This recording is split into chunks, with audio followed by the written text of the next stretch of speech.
ओशो ने इस वीडियो में जेलेसी को टारगेट किया है कि जेलेसी हमें क्यों होती है, उसका रूट कॉज क्या है। हम भी इस सवाल का जवाब जानना चाहते हैं। तो मैं अपने को पैनलिस्ट अविनाश और डॉक्टर वर्षा के साथ ओशो के इस वीडियो में समझने की कोशिश करेंगे कि जेलेसी का रीजन क्या होता है। So without wasting any time, let's begin. What is jealousy?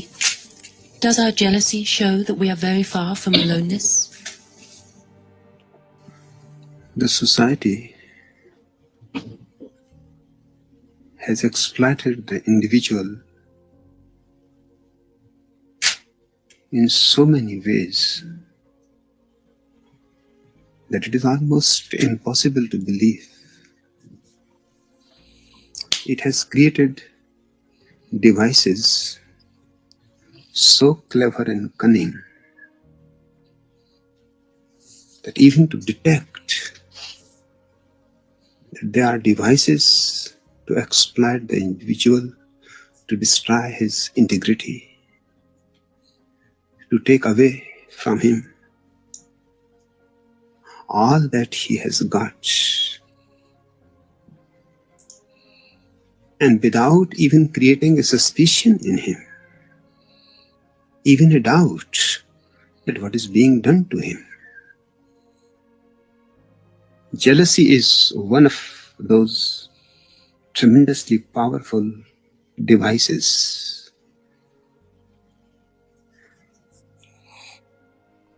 From the very childhood, every society, every culture, every religion teaches everybody comparison.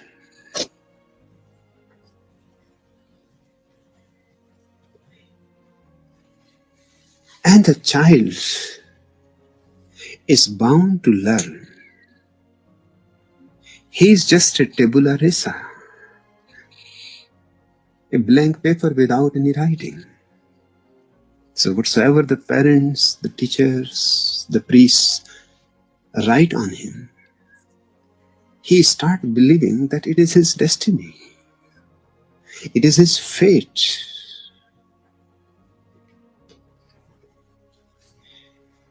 Man comes in existence with all the doors open.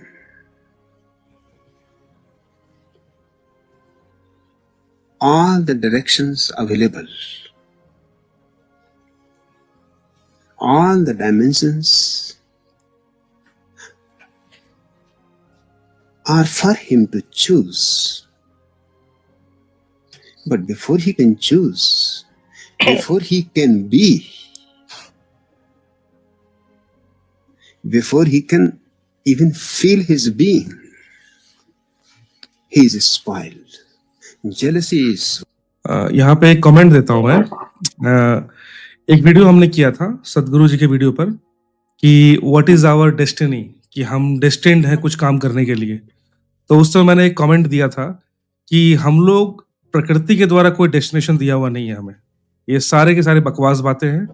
हम जिस situation में पैदा होते हैं, जिस कालखंड में पैदा होते हैं, जिस परिवार में पैदा होते हैं, जो हमारे आसपास सोसाइटी का जो स्तर है, आर्थिक स्तर हुआ या सामाजिक स्तर हुआ या मानसिक स्तर हुआ, यही सब चीजें कंडीशन जो है हमें किसी कार्य के लिए प्रोत्साहित करती है, किसी डायरेक्शन में देती है और हम उसको मान बैठते हैं कि हम इसी काम करने के लिए पैदा हुए हैं। अगर 2024-5 में अगर मैं जो भी कर रहा हूँ, अगर यही 3024-5 होता तो मैं कुछ और कर रहा होता, सिचुएशन कुछ और होती। और इवन यही 2024 में ही मेरा जो भी चीज है, अगर मैं दूसरे कंट्री में पैदा हुआ होता, इसी सेम टाइम पीरियड पे युगांडा में रह रहा होता, अफगानिस्तान में रह रहा होता, तो शायद मेरा डेस्टिनेशन कुछ और होता कि मैं कुछ और करने के लिए दुनिया में पैदा हुआ हूँ। तो ये सब बकवास बातें हैं कि ऊपर वाला या ईश्वर हमें वो कार्य उस काम के लिए भेजता है, ऐसा कुछ नहीं है। ये मेरा पर्सनल मानना था, मैंने उस दिन कहा था। तो ये देखिए आज ओशो जी ने भी इस बात पे पुष्टि की है, इसलिए मैंने रोक के बोला इस पे। ठीक है। one of the greatest devices. Look at it very closely, what it means. It means live in comparison. Somebody is higher than you. Somebody is lower than you. You are always somewhere in a middle rung on the ladder. Perhaps the ladder is a circle, because nobody finds the end of the ladder. Everybody is somewhere stuck in the middle. Everybody in the middle. Ladder seems to be a round wheel. Somebody is above you. That hurts. That keeps you fighting, struggling, moving by any means possible, because nobody cares if you succeed, whether you have succeeded rightly or wrongly. Success proves that you are right. Failure proves that you are wrong. So all that matters is success. So any means will do. The end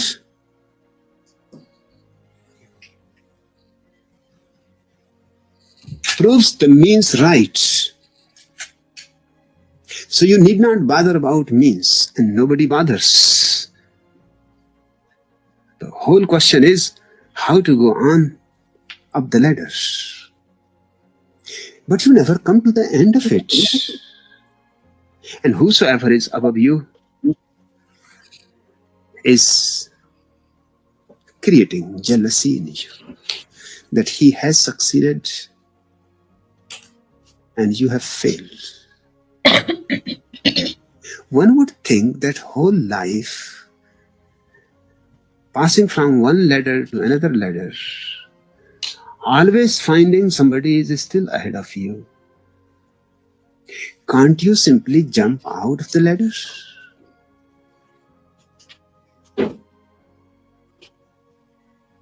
No, you cannot jump. The society is very cunning, very clever. It has polished, refined its methods in thousands of years. Why you cannot get out of the circle? Because somebody is below you. That gives you tremendous satisfaction. Certainly, if you go on in this way, being jealous and competitive of everybody around you, how can you come to yourself? The world is too big and there are so many people. And if you are in competition with everybody, and you are, somebody has a beautiful face, somebody has beautiful hair, somebody has a beautiful proportionate body, somebody has a great intellect, somebody is a painter, somebody is a poet. How you are going to manage all this, and you alone to compete? You will just drive yourself nuts. And that's what the whole humanity has done. Drop competition, drop jealousy. It is absolutely pointless. It is absolutely a cunning device created by the priests so that you can never be yourself, because that is the only fear all the old religions are afraid of. If you are yourself, you have found contentment, fulfillment, ecstasy. तो यहाँ होती है video की समाप्ति। और ये video मुझे बहुत ही अच्छा लगा, मतलब बहुत लेंदी नहीं था, बट स्टिल ये वीडियो बहुत ही टू द पॉइंट था। दोस्तों, व्यूअर्स, आप तक मेरी आवाज पहुंच रही है और आप यहाँ तक इस वीडियो में आए, थैंक यू वेरी मच।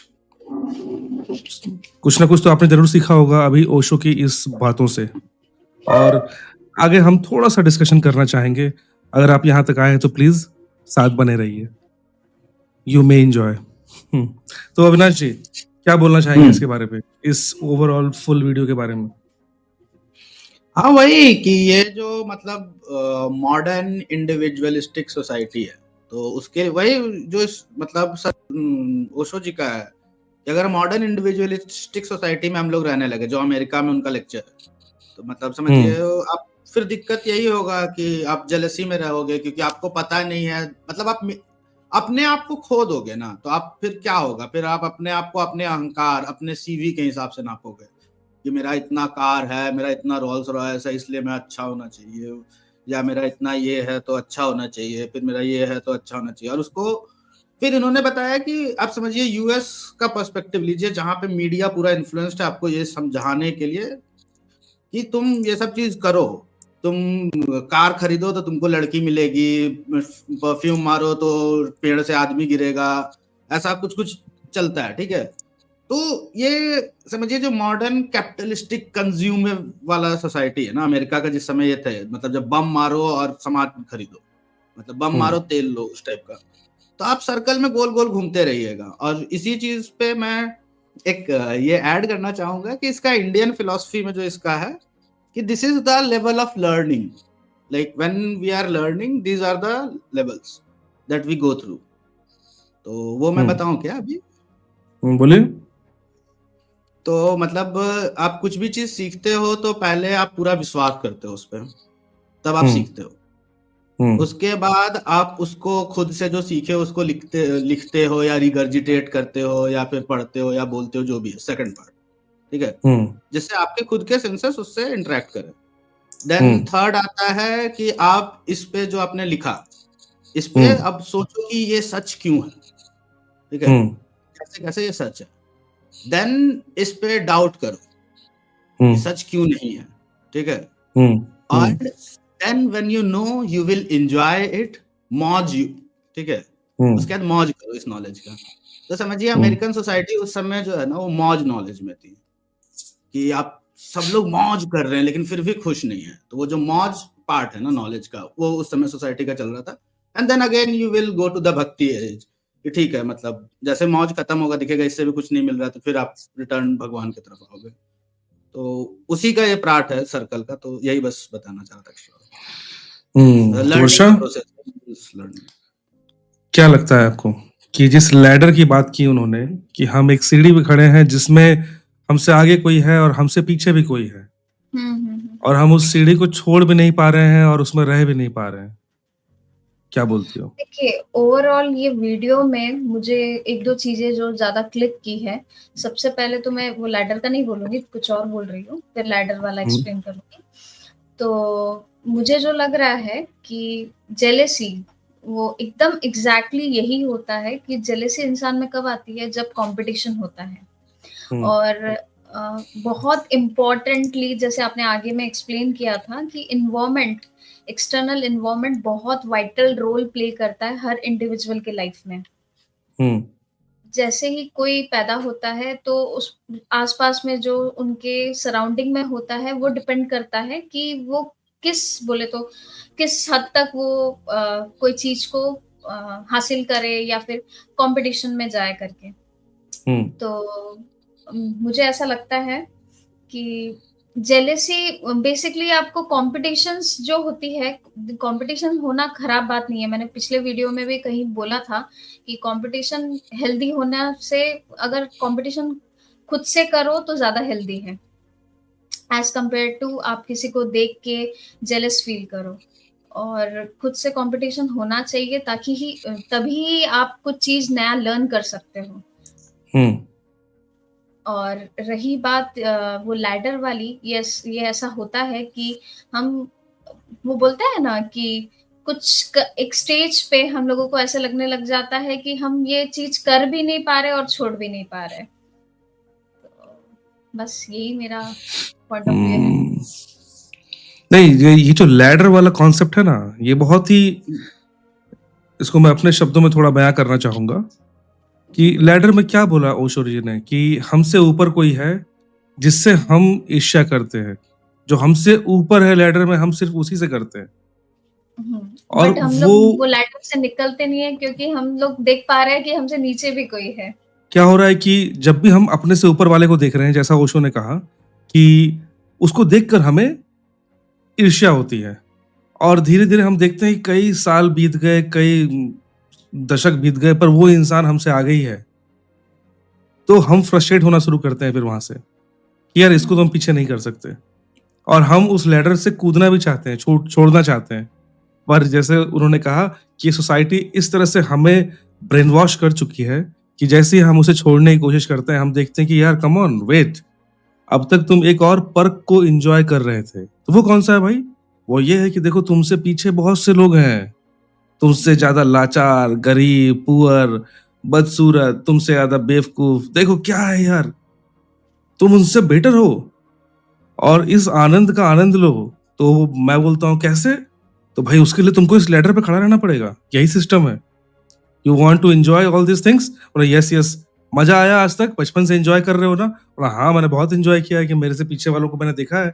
उनको उनको सफ़र करता हुआ, उनको हारता हुआ एक देख के मज़ा आया। तो बोला भाई अगर इसको इस आनंद को आगे भी लेना है, इस मज़े को आगे भी लेना है तो इस सीढ़ी में खड़ा रहना पड़ेगा।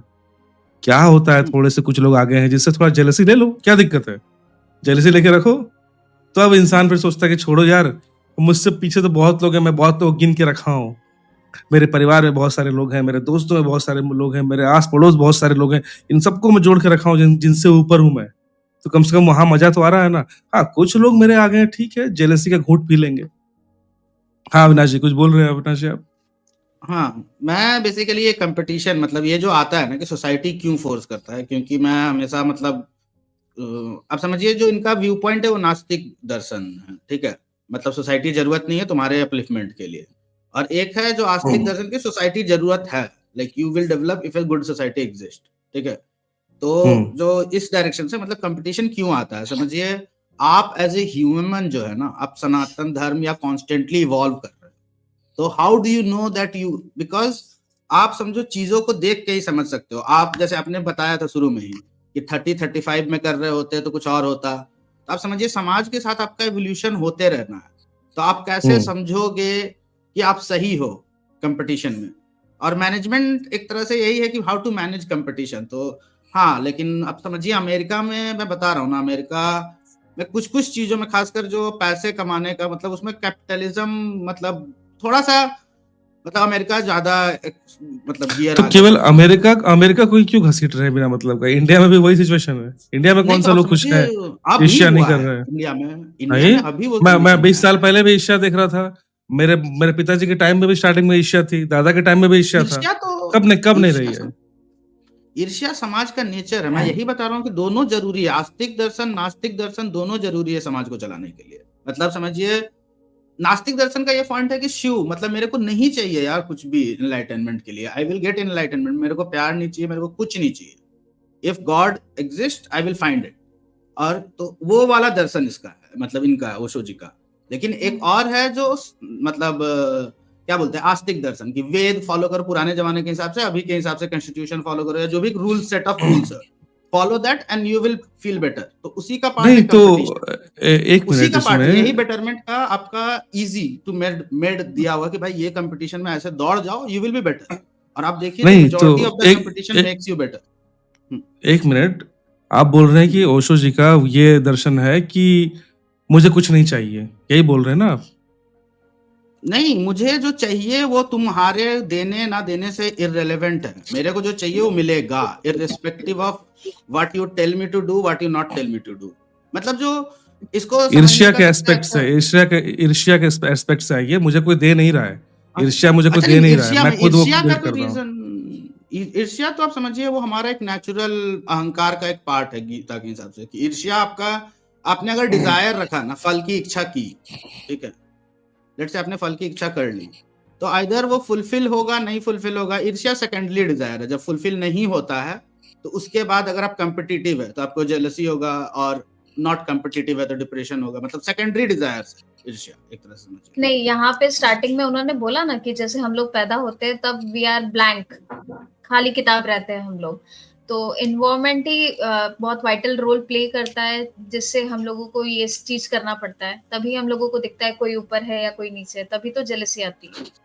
हम्म, तो तो आपने जो अभी बोला ना कि मतलब आप याद कीजिए सदगुरु जी ने उस समय क्या बोला कि एक अजम्पशन है, ये है ना कि जो इंसान का बच्चा पैदा होता है वो टैबुला रेसा, मतलब ब्लैंक स्लेट। हमारा बिलीफ सिस्टम ये बोलता नहीं है हम लोग ब्लैंक स्लेट नहीं है, और ये प्रूवन है कि हमारे जेनेटिक इनकोडिंग में बहुत सारे नॉलेजेस इनकोडेड रहते हैं, कौन सा बेरी खाना है, कौन सा बेरी नहीं खाना है। तो ये समझिए अमेरिकन कल्चर उस समय, अब उसकी वही रीजन दे रहा हूँ कि वो अमेरिकन कल्चर है इसलिए वो दर्शन सही लग रहा है उस समय। अभी के हिसाब से मतलब सोसाइटी इवॉल्व कर चुका है, तो मतलब अब आप देखिए जेलसी उतना पर्सनली पता नहीं, पर्सनली नहीं, पर क्या बात कर रहे हैं।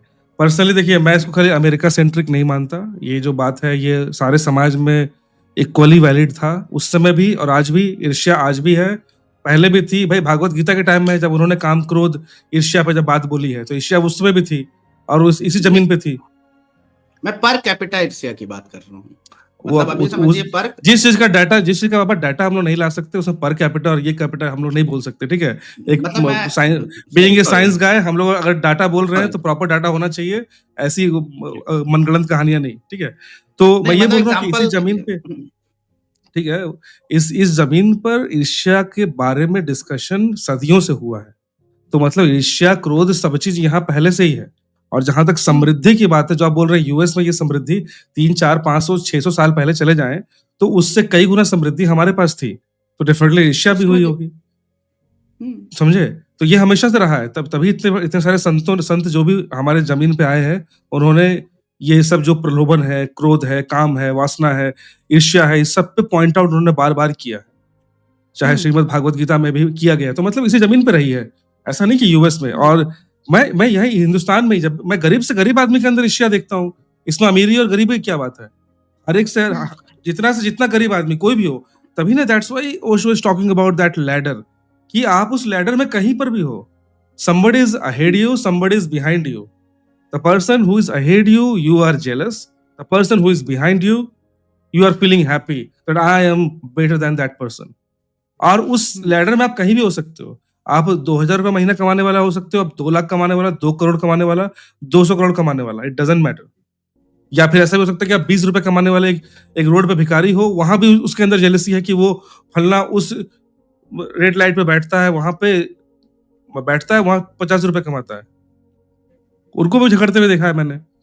नहीं, जो जेलेसी है ना, ये कोई आपका रिलीजन, ये कोई आपका स्टेट, कंट्री, कलर, किसी चीज पे नहीं करता है। ये जेलेसी हर किसी में होती है, वही कंपटीशन अगर रहा तो फिर जेलेसी होगी। और मैं देखिए पर्सनली कंपटीशन को गलत नहीं मानता। कंपटीशन हमारा बाय बर्थ नेचर है। बाय बर्थ नेचर मतलब हर एक क्रिएचर को कॉम्पिटिटिव बनाया गया है। हम भले आज सोसाइटी में रहते हैं, एक फिक्स सिस्टम है, बैंक से पैसा लिया, यहाँ अर्न किया, यहाँ बैंक सिस्टम है, यहाँ से मैंने सामान खरीदा। इस सोसाइटी को कुछ समय के लिए भूल जाओ कि इस टाइप का सिस्टम इस पृथ्वी पे एग्जिस्ट करता है। Now everyone is a wild animal. एक मिनट, let me complete. Everyone is a wild animal. मैं ह्यूमन की बात कर रहा हूँ, ह्यूमन एनिमल की फिटेस्ट विल सर्वाइव, जैसे एनिमल वर्ल्ड में होता है कि अगर मुझको खाना चाहिए तो I will go and fight. Either तुम जिंदा रहोगे या मैं जिंदा रहूंगा। जो स्ट्रॉन्गेस्ट है, जो स्मार्टेस्ट है, जो फास्टेस्ट है, वो जीतेगा और वो फूड लेके आएगा।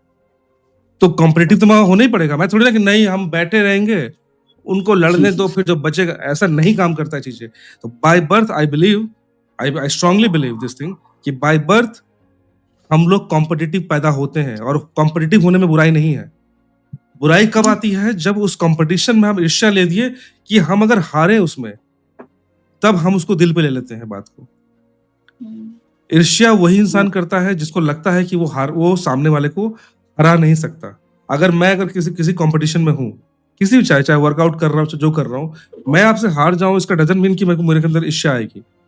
ईर्ष्या मेरे अंदर कब आएगी? दोस्तों, ऑडियंस में आपसे ही पूछना चाहता हूँ, आपके अंदर ईर्ष्या कब आती है? जेलसी, कि जब आप किसी से कॉम्पीट करते हो, उससे आप हार भी गए, पर आपको फिर भी लगता है कि यू कैन विन। थोड़ा सा डिफरेंस है, थोड़ा सा मेहनत है, क्रॉस कर जाओगे। बिलीव इट और नॉट, आपके अंदर ये जेलसी नहीं आएगी। आप उल्टा उस इंसान से दोस्ती करते हो, वो रखते हो, आप उससे इंस्पायर होते हो कि यार ये थोड़ा सा बेटर मुझसे कैसे है, I will just try to learn. हम जेलसी वहीं पैदा हो जाती है जिस समय हमें लगता है कि यार इस इंसान को मैं कभी हरा नहीं सकता इस जन्म में, पर मैं चाहता था इसको हराना हमेशा। अब ये जो भावना है ना, ये हमें जीतने नहीं देती। हाँ अविनाश जी क्या बोल रहे थे? हाँ, मैं जो पर कैपिटा बोला तो उसका जस्ट एग्जांपल देने के लिए कि मैं मतलब आपने एग्जैक्टली सही बोला कि वो साइंटिफिक टर्म नहीं है, बट टू जस्ट शो कि जैसे एक एग्जांपल के लिए एलन मस्क जो अभी दुनिया का वन ऑफ द अमीर शायद है, ठीक है, और वो जिस तरह से जीता है, आप समझिए अगर जेलसी होता तो वो जैसे बाकी बिलियनर्स नहीं है वो क्या क्या जापानी जहाज खरीदते हैं बड़े बड़े, और सेम मुकेश अंबानी इंडिया में देखिए, मतलब बाकी सब लोग बिलियनर कुछ कुछ करते हैं, मुकेश अंबानी शांति से कड़ी चावल खा के एनिमल केयर सेंटर कितना बड़ा बनाया। तो जस्ट देखिए वही मैं बोल रहा हूँ कि सब घट रहा है, सब कुछ इस पे घट एक रहा है पॉइंट बोलना समाज में। चाहता हूँ मैं, इस पे एक पॉइंट बोलना चाहता हूँ कि मैं भी एक तो बोलना पहली बात चाहती तो हाँ इसमें मैं भी एक बात बोलना चाहता हूँ। वर्षा चलो तुम बोलो उसके बाद मैं बोलता हूँ। देखिए मुझे ऐसा लगता है ना, जो जेलसी होती है वो हम लोगों को हमारे लेवल वाले पे जेलसी होती है। लाइक अगर कोई क्वीन है, वो बहुत सारे सोना वगैरह लाद के अगर वो जा रही है, तो ऑब्वियसली जो मिडिल क्लास या फिर बिलो दैट रहेगी, वो कभी ये नहीं सोचेगी कि वाह यार ये इतना है करके, वो जेलसी करेगी उसके लेवल वाले पे, ठीक है। तो मुझे ये लगता है। अच्छा एग्जैक्टली बिल्कुल यही बात ओशो जी ने जो उनका श्रीमद् भागवत गीता पे जो बुक है उसमें है एक उल्लेख। तो बस एक बात, हाँ जो तुमने बोला था ना वर्षा अभी कि हम लोग इक्वल से ही कंपटीशन करते हैं, ओशो जी का एक वीडियो में मैंने कहा उसमें कि उस बुक में ओशो जी ने बहुत सिंपल एक्सप्लेन किया है कि पहले जमाने में जो भी इंसान है, अगर राजा या रानी वो आपके गली से निकले बहुत मोटे मोटे सोने पहने हुए, आपके मन में ईर्ष्या का एक ई भी नहीं आएगा, क्योंकि आपको पता है कि वो राजा है। आप उसके रेस में है ही नहीं। लेकिन आपके मोहल्ले में कोई एक दासी कहने का मतलब लोकल वुमेन, एक कांच का चमकता हुआ हार भी पहन ले तो सुंदर चमक रहा है, सोना भी नहीं है, हीरा भी नहीं है, फिर भी आपके मन में आया था बड़ा चमकता हुआ गले में पहनी हुई है। क्यों? क्योंकि that women is in your league, तो वो तुमसे आगे ना निकले। हमारे मन में ये होता है, जो तुमसे जब पता है कि जो तुम्हारा आउट ऑफ लीग है। हम अक्सर क्यों कंपटीशन करते हैं अपने पड़ोसियों से? ऐसा होता है ना कि भाई फलना के पड़ोस में इतना महंगी गाड़ी टीवी आ दिया है, गया, हमारे घर पे भी आनी चाहिए। 10 लाख की कार, तो इसमें 12 लाख की कार लेके आऊंगा। लेकिन अगर वही इंसान अगर रोड पे निकले तो उसे 20 लाख 30 लाख 50 लाख की हजारों कार निकलते हुए दिख रही है, उसके मन में तब कोई जेलसी द्वेष नहीं हो रही भावना है। नहीं आता है। अगर मेरा पहचान है कोई इंसान टॉप कर गया है स्कूल में, मुझे दिक्कत हो जाएगी वहां पे। पर मैं हर रोज अखबार में पढ़ता हूँ कि फलना ये इस बोर्ड में टॉपर है, ये इसमें टॉपर है, यहाँ टॉपर है, यहाँ टॉपर, आई डोंट केयर। तो मतलब ओवरऑल ईर्ष्या, हम अपने जो उस लैडर में भी ना, हम उस लैडर में उसी आदमी को चूज करते हैं जिससे हम कनेक्टेड है, ताकि हम उससे बेटर बन के अपने अहंकार को सेटिस्फाई कर सके। क्या बोलते हैं अविनाश जी कि ओवरऑल हमारा यही होता है? अहंकार ही प्रॉब्लम है। तो आप समझिए ओशो जी, जो वही मैं बोल रहा हूँ कि ओशो जी अब इंडिया में आते तो एकदम पूरा लंबा लंबा अहंकार पे देते हैं। अब अमेरिका में ऑडियंस भी आप समझिए, वो लोग थोड़ी ना, सब लोग वेद पढ़े जा रहे हैं बचपन से या गीता पढ़े जा रहे हैं, सबके घर में सब कोई गीता पढ़ा रहा है। वो अमेरिकन ऑडियंस का है। हमारे इंडिया का तो हाँ, हमारे इंडिया में सिंपल है भाई, ahankar is the reason why you are suffering, that's all. अहंकार छोड़ो, मुक्ति मिल जाए। तो वही है ओवरऑल। ऐसा रहे ना रहे, खुश रहोगे। तो दोस्तों आप लोगों ने आपकी राय भी लिखी कि आपको क्या लगता है कि ओवरऑल हम लोग ईर्ष्या जेलसी करते क्यों है? जैसे हमने फाइनली ये कंक्लूजन किया कि अकॉर्डिंग टू ओशो हम उस लैडर में फंसे हुए हैं, उससे हम निकलना चाहते हैं और नहीं भी निकलना चाहते हैं। नहीं निकलना चाहते क्यों? ताकि हमसे नीचे बहुत लोग हैं जिसको देख के हमें मन को खुशी मिलती है, अर्थात अहंकार को सेटिस्फैक्शन मिलता है। हम अपने ऊपर वाले को, जो उस लैडर में हमसे ऊपर है, उसमें हम उन्हीं लोग को चूज करते हैं जिनको हम जानते हैं, जिनसे हमारा किसी ना किसी तरीके से कनेक्शन है, जिनको हम अपने औकात हम दिखा सकते हैं, जिनको हम ये प्रूव कर सकते हैं कि देखो I am better than you. हम केवल उन्हीं को चूज करते हैं। क्यों? क्योंकि उससे हमारा अहंकार शांत होता है। कोई 400 मील दूर कौन क्या बैठा हुआ है, इसी शहर में, जिस शहर में मैं रहता हूँ, इस शहर में बहुत लोग क्या कर रहे हैं, आई डोंट केयर। पर मैं जब वहां केयर करूंगा जो मेरे पहचान के लोग हैं, ताकि उनसे मैं बेटर बन के दिखाऊं और मेरा अहंकार शांत हो। तो ओवरऑल हमारा ये कंक्लूजन है कि हम अहंकार को तवज्जो देते हैं, ईर्ष्या उसी से पैदा होती है। I hope you like this video. Varsha और अविनाश कुछ और बोलना चाहते हैं कि इस वीडियो को कंक्लूड कर दें हम? बहुत हाँ, अच्छा था, ठीक है। अच्छा लगा। तो दोस्तों आपको उम्मीद करता हूँ ये वीडियो अच्छा लगा और बहुत खुश हूँ कि आप इस वीडियो को यहाँ तक देख रहे हैं। Thank you very much. Like, comment, share कर देना यार, जो भी आपको लिखना हो, बस एक डिसेंट लैंग्वेज में आपको जो अपना विचार रखना हो। We are also learning, you are also learning, and together we will learn.